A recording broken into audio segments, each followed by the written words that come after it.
Muy buenas tardes, ¿cómo está? Mucho gusto. Soy la decana de la Regional Lima del Colegio de Arquitectos del Perú. Gracias por la precisión. Gracias.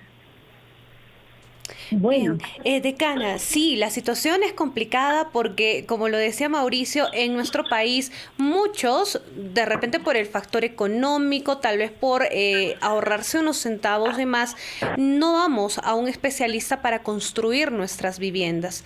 En el país tenemos miles de viviendas que han sido construidas por los maestros de obra, como les decimos aquí en mi región Cusco, por ejemplo.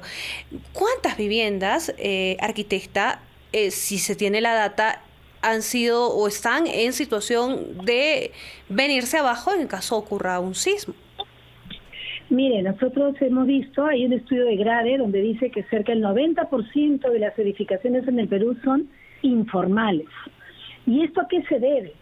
Se debe a que es muy complicado tener una licencia formal y nuestros pobladores muchas veces de manera particular, por su propia iniciativa, se ven obligados a construir sus viviendas por sí solos, ¿no es cierto?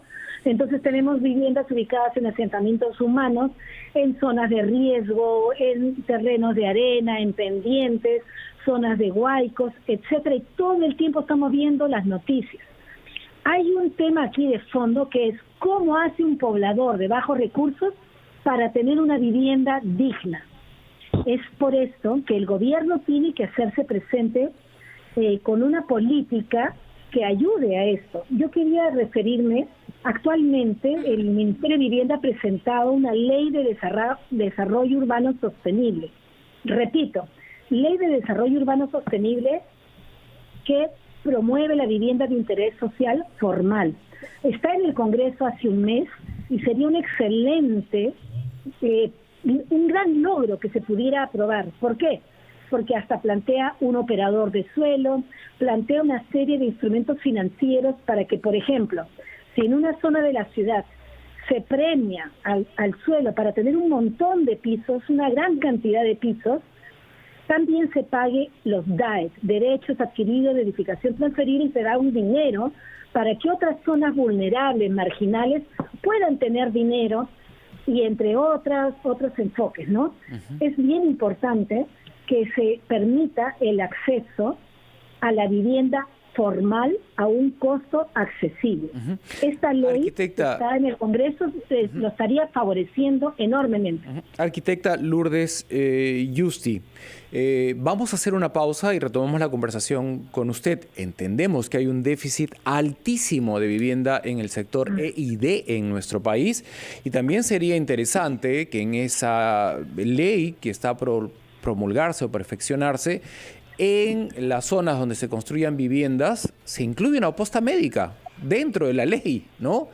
Porque estamos finalmente sacando lecciones de esta pandemia, y si seguimos creciendo de una manera tan desordenada, y no me quiero quedar solo en el sector E&D, también escuchamos voces profesionales que el acantilado de la Costa Verde no era recomendable para hacer un parque, porque en zona sísmica el desprendimiento de piedras se producía, y el Parque del Bicentenario, a cargo de la Municipalidad de Miraflores, sigue adelante. Entonces, hay muchas cosas de las que hablar, del déficit de vivienda y de qué hacer en casos de sismo con proyectos como los que se viene.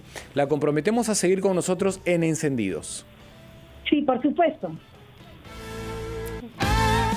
Retomamos la conversación con la arquitecta Lourdes Yusti. Estamos abordando el tema de tener una vivienda segura.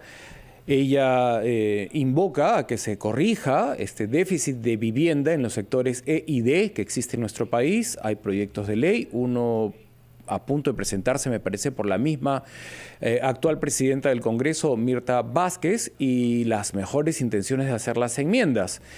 Dicho esto, yo había llevado la conversación también a cómo tratar el acantilado de la Costa Verde, que sin producirse sismos hay desprendimientos de piedras, y a veces con consecuencias fatales. Las piedras han impactado en copilotos, pilotos, transeúntes, ocasionándoles la muerte. Ayer, a pesar de la geomalla, durante el sismo, ¿no?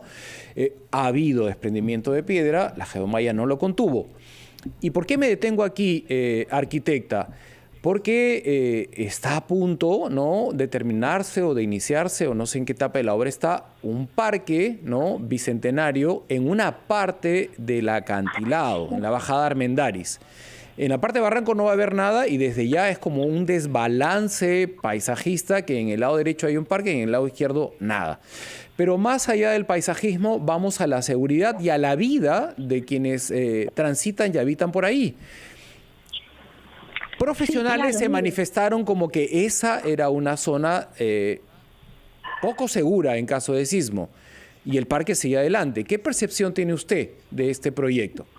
Mire, nosotros desde el Colegio de Arquitectos Regional Lima hemos recibido muchas inquietudes, reclamos, protestas de los arquitectos, de los vecinos de la zona, preocupados porque justamente el acantilado intervenido era una zona que ya estaba toda verde. Se está haciendo una obra que lamentablemente no ha sido debidamente consultada. La propuesta que se hace inclusive ni siquiera llega a la Costa Verde. Es como que uno va bajando en un parque que tiene bastantes rampas, ellos lo proponen como un jardín botánico, pero finalmente te quedas a mitad de camino. Y es un reclamo que venimos haciendo desde el Colegio de Arquitectos. Cada alcalde, funcionario, con la mejor de las intenciones, trata de hacer una obra en el menor plazo posible porque acaba su mandato. ¿Y qué recibe la ciudad a cambio? Recibe proyectos que no han tenido el estudio suficiente para hacer un aporte que todos estemos orgullosos en la ciudad. Por ejemplo, en Colombia es obligatorio por ley que estas obras emblemáticas, toda obra pública, pase por un concurso de arquitectura. Se presentan los mejores arquitectos y se elige la mejor solución. ¿Qué pasa en Lima? Estamos llenos de obras hechas a la rápida, donde se elige a veces al postor más económico, al más barato, y no se le da valor a la arquitectura. Ahora, al diseño. yo quiero llevar la conversación. Usted ha recibido quejas de profesionales vinculados a la materia y de vecinos, pero quiero llevar la conversación a la seguridad, ¿no?, que va a tener esa obra. ¿Qué pasa si a un vecino le coge el sismo de 6 grados, como el de ayer, en pleno acantilado, que hemos visto no hay forma de contener por ahora, ¿no?, el desprendimiento de piedras? A ver, quiero decir una cosa. Primero que nada, que más allá del diseño y la solución propuesta, esta es una obra que está realizando Miraflores, financiada por el Ministerio de Vivienda, que pasa todos los controles y tiene un expediente técnico. Entonces, para ello, nosotros tenemos ingenieros, especialistas, geotécnicos, geólogos, estructurales, etcétera. Es como el Larcomar, por ejemplo. El Larcomar, el centro comercial, está hecho en pleno acantilado y no tiene problemas porque en el caso de ellos tienen un estudio estructural que tienen pilotes que van hasta el piso de abajo, hasta el cimiento. Entonces, el acantilado de Costa Verde es una zona natural con ciertos problemas de acantilado, de la composición de la tierra, pero es un orgullo para nuestra ciudad Lima y debemos aprovecharlo. Lo que sucede es que se tiene que hacer de la mano de los especialistas para hacer obras seguras. En este caso, a todas luces, si nos ubicamos en la bajada Armendáriz, que es de todas las personas que habitan en esta hermosísima ciudad, queda desde ya desbalanceado porque es como hacerse un saco con una sola manga, ¿no? En el lado derecho va a haber este parque y en el lado izquierdo en Barranco, nada, por ahora solo maleza. Entonces, solamente por sentido común, hay algo que no está bien ahí en la planificación de la ciudad, más allá del interés del distrito. Somos una ciudad que la habitamos todos. Yo quiero ir de un distrito a otro y disfrutar todos los distritos, ¿no? Bueno. Lima es una ciudad fragmentada. Es una pena. Como 50 distritos. Entonces, justamente lo que se necesita es un plan de desarrollo urbano para Lima, para que cuando tú trates el acantilado sea una solución integral. El lado derecho de Miraflores, el lado izquierdo de Barranco, y si hay un puente, que sea de manera armónica un proyecto integral. Actualmente se está haciendo el Plan MET Lima 2040. y felizmente está teniendo un muy buen equipo financiado por el Ministerio de Vivienda y esperamos que cuanto antes se tenga este plan de desarrollo urbano de Lima con la visión de ciudad, qué es lo que queremos para nuestra Costa Verde, cómo lo vamos a hacer.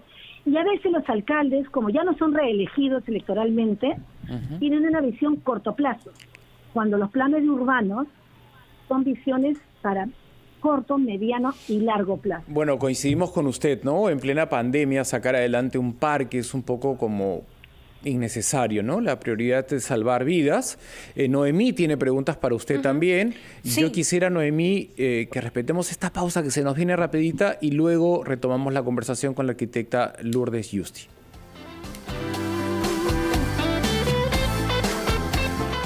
La arquitecta Lourdes Yusti conversa con nosotros esta mañana sobre la situación de nuestras viviendas, porque en muchas partes del país tenemos viviendas que han sido edificadas de forma rústica con los famosos maestros de obras e incluso algunos han edificado su casa ellos mismos y es una realidad por más increíble que parezca, pero existe. Arquitecta, en ese sentido, ¿existe la posibilidad de mejorar una vivienda? ¿Realmente podemos de repente hablar con algún arquitecto, con algún especialista? Es muy caro poder tomar los servicios de un especialista para mejorar nuestra vivienda de tal modo que sea resistente ante un movimiento sísmico de gran magnitud. No es una cifra tan cara.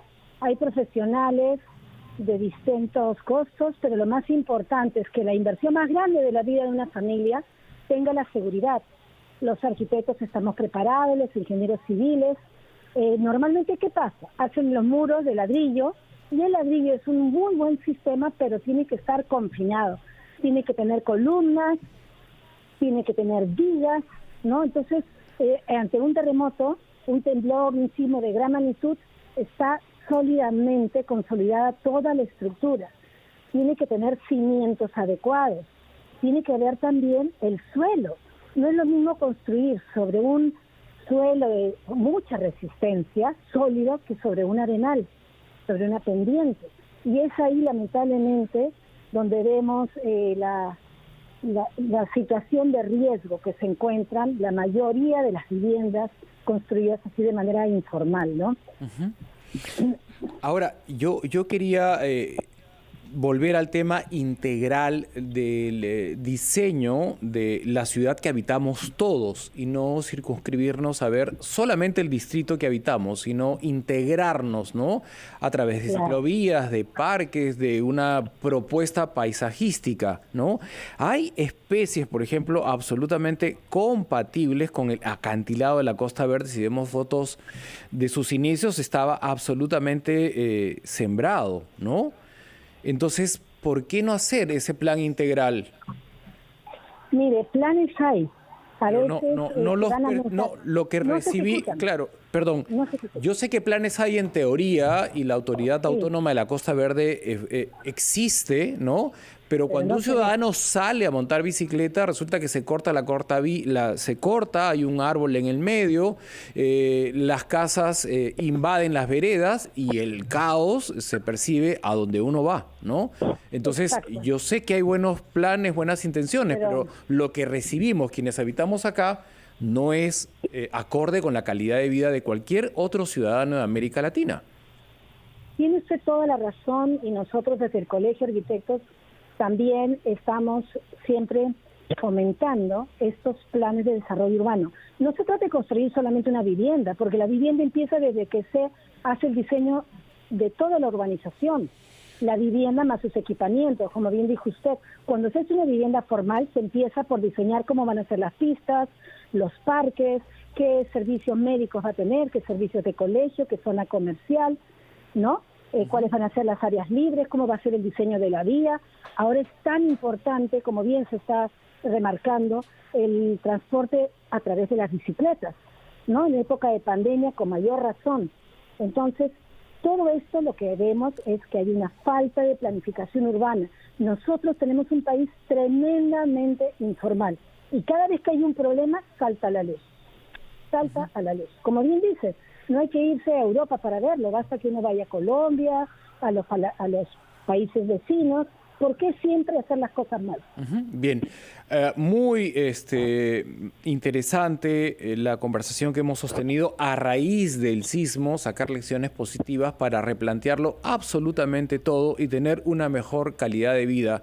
Es a lo que todos aspiramos, todos sin excepción, Sí. y dejar de mirar la realidad de nuestra casa, de nuestra cuadra y de nuestro distrito, mirar a Lima como una ciudad integral con tantos privilegios como por ejemplo un acantilado que mira al mar, ¿no? Donde finalmente no se está desarrollando de una manera consensuada. El solo hecho que usted haya mencionado que ha recibido tantas quejas de vecinos y profesionales entendidos en la materia con relación a este parque que ya se está construyendo es la evidencia de que no hay consensos, ¿no?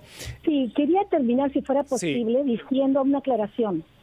Actualmente el Congreso, la Comisión de Vivienda, tiene en sus manos un proyecto de ley de desarrollo urbano sostenible, donde se generan nuevas propuestas y nuevas alternativas que darían un gran impulso a la vivienda de interés social formal. Invocamos al Congreso, antes de irse, a ponerlo en agenda y aprobarlo por el bien de nuestro país.